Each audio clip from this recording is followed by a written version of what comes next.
2,000 years ago, a former slave sat in a small room in Rome and began writing down ideas about how to live. He had no political power, no wealth, no social status. And yet those ideas, scratched onto papyrus scrolls, would influence Roman emperors, American presidents, Silicon Valley founders, and Olympic athletes. His name was Epictetus, and what he taught is called Stoicism. Today, I want to take you on a deep journey into one of the most powerful, most misunderstood, and most practically useful philosophies ever created. This isn't dusty, academic theory. This is a manual for living, a system for thriving. And by the end of this video, you'll understand why millions of people around the world are turning to Stoicism, and why it might just change your life too. Stay with me, because what comes next goes much deeper than you might expect. Let's start with what Stoicism actually is, because most people get this wrong from the very beginning. In popular culture, Stoic has come to mean someone who is emotionally cold, someone who suppresses feelings, a blank-faced person who never reacts. That is not Stoicism. That is a caricature, and a damaging one at that. The real Stoicism, the philosophy, was founded in Athens around 300 BCE by a merchant named Zeno of Citium. After a shipwreck cost him everything he owned, Zeno wandered into a bookshop, read Socrates, and had his life transformed. He began teaching philosophy in a painted porch, a stoa in the Athenian marketplace. That's where the name Stoicism comes from. Stoicism is a philosophy of life. Its central question is, how do we live well, not just feel good, but actually live well in a world that is uncertain, impermanent, and often painful? The Stoic answer is radical in its clarity. Focus on what you can control. Let go of what you cannot. Build your inner world, your reason, your virtue, your character, and you will have something no external force can ever take away. Simple, yes. But simple is not the same as easy. And as we'll see, the depth hiding beneath that simple idea is staggering. Part 2. The three great Stoics. Before we get into the philosophy itself, I want to briefly introduce you to the three Stoics you need to know. They came from completely different worlds, and that contrast is part of what makes Stoicism so compelling. Epictetus, the slave who could not be broken, Epictetus, was born a slave in present-day Turkey around 50 CE. His master once deliberately broke his leg to test whether he would cry out. Epictetus reportedly said calmly, "I told you that would break." When he was eventually freed, he went on to become one of the most influential philosophers in history. His teaching was simple. Men are disturbed not by the things that happen, but by the opinions about things. Everything begins in the mind. Control the mind, and you control your life. Seneca, the wealthy philosopher Seneca, was the opposite of Epictetus in almost every way. He was one of the wealthiest men in Rome, a senator, a playwright, and the tutor of Emperor Nero. He lived the contradiction of preaching simplicity while surrounded by luxury, something his critics never let him forget. But his writings, his letters and essays, are among the most beautiful, intimate, and humanly honest philosophical texts ever written. Seneca's great obsession was time. "We suffer more in imagination than in reality," he wrote. "It is not that I am brave, it is that I know what is real." Marcus Aurelius, the emperor who questioned himself, Marcus Aurelius, ruled the most powerful empire on earth from 161 to 180 CE. He commanded armies, managed famines, battled plagues, and every morning he wrote in a private journal that he never intended anyone to read. Those journal entries became the Meditations, still in print today, still changing lives. What makes Marcus remarkable is not that he was perfect. It's that he wasn't. He struggled with anger. with vanity, with exhaustion. And he wrote about those struggles with brutal honesty, while always coming back to the same question: am I living in accordance with my best self today? A slave, a senator, an emperor, all drawn to the same philosophy. That alone should tell you something about Stoicism's power. Part 3. The 4 core principles. Now let's get into the actual philosophy, the ideas that make Stoicism so transformative. There are 4 principles I want to cover. Each one is deceptively simple. Each one, if actually practiced, can shift how you experience your entire life. Principle 1. The dichotomy of control. This is the foundation of everything. Epictetus opens his handbook, the Enchiridion, with these words: some things are in our control and others are not. That's it. That's the whole game. In our control, our judgments, our desires, our reactions, our values. Not in our control, our reputation, our body, our wealth, other people, the weather, the economy, whether people like us. Here's the radical implication. Most human suffering comes from directing mental energy at things we cannot control. We agonize over what others think of us.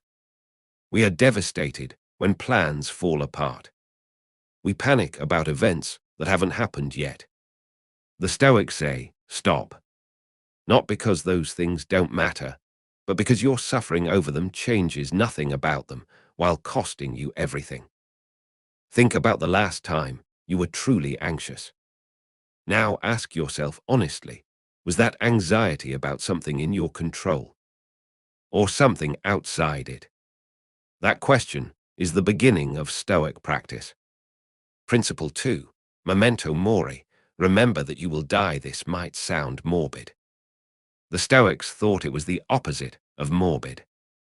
Let us prepare our minds as if we had come to the very end of life, Seneca wrote.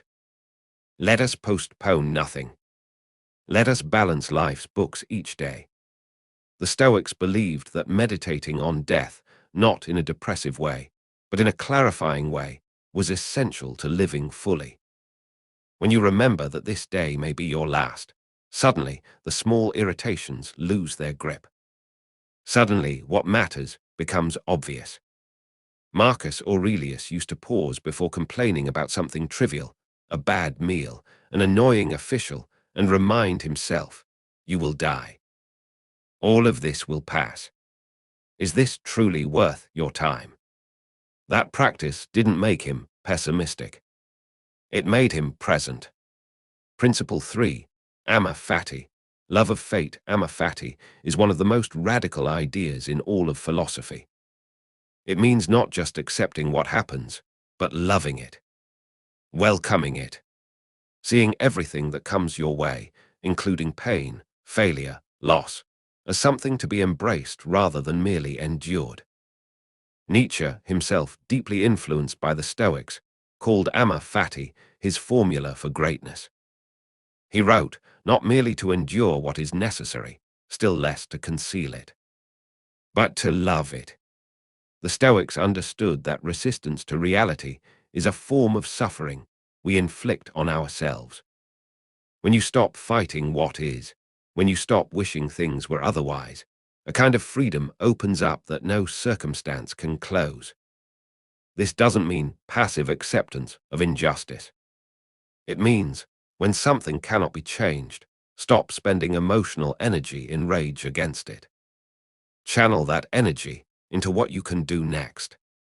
Principle 4. The virtuous life. Excellence as the highest good for the Stoics. Virtue, living in accordance with reason and excellence, was the only true good. Everything else, wealth, health, pleasure, fame, was preferred indifferent. Nice to have, but not the source of a good life. The 4 cardinal virtues were: wisdom, knowing what is true and good; courage, doing what is right even when it is frightening; justice, treating others fairly and generously; temperance, exercising self-control and moderation. Marcus Aurelius returned to these virtues in his meditations over and over. not as abstract ideals, but as daily questions. Was I wise today? Was I courageous? Was I just? Was I temperate? That's the Stoic practice, a daily examination of character. Part 4. Stoicism in the modern world. You might be thinking, this is all fascinating, but it was written 2,000 years ago. Does it still apply? The answer is, remarkably, yes, and modern psychology seems to be discovering why. Cognitive behavioral therapy, one of the most evidence-based forms of psychotherapy we have, is built on a foundation that reads almost exactly like Epictetus. The idea that it's not events themselves that disturb us, but our interpretations of events. That's CBT's core premise. It's also Stoicism's core premise. The Stoics got there 2 millennia earlier. Tim Ferriss, entrepreneur, author of The 4-Hour Workweek, calls Stoicism an ideal operating system for thriving in high-stress environments. He credits his daily reading of Marcus Aurelius and Seneca with helping him navigate business failures, depression, and burnout. Elite athletes use Stoic visualization techniques. Navy SEALs study Epictetus. James Stockdale, a U.S. Navy admiral and prisoner of war who survived 7 years of torture in Vietnam, credited his reading of Epictetus as the reason he survived. He literally had the words of a former slave tattooed into his memory, and those words held him together when everything else was taken. Stoicism's resurgence in 2026 isn't accidental. We live in an age of information overload, social comparison, economic anxiety, and political chaos. The Stoic toolkit, focus on what you control, accept what you cannot, build your inner character, feels almost tailor-made for our moment. And yet, the philosopher Massimo Pigliucci, one of today's leading Stoic scholars, warns us. Stoicism has been flattened into slogans about toughness and detachment. A version that's easy to sell, but mostly wrong. Real Stoicism is not about suppressing emotions. It's about understanding them. Not about indifference. It's about appropriate engagement. Not about being cold. It's about being wise. Part 5. How to begin your Stoic practice. So how do you actually begin?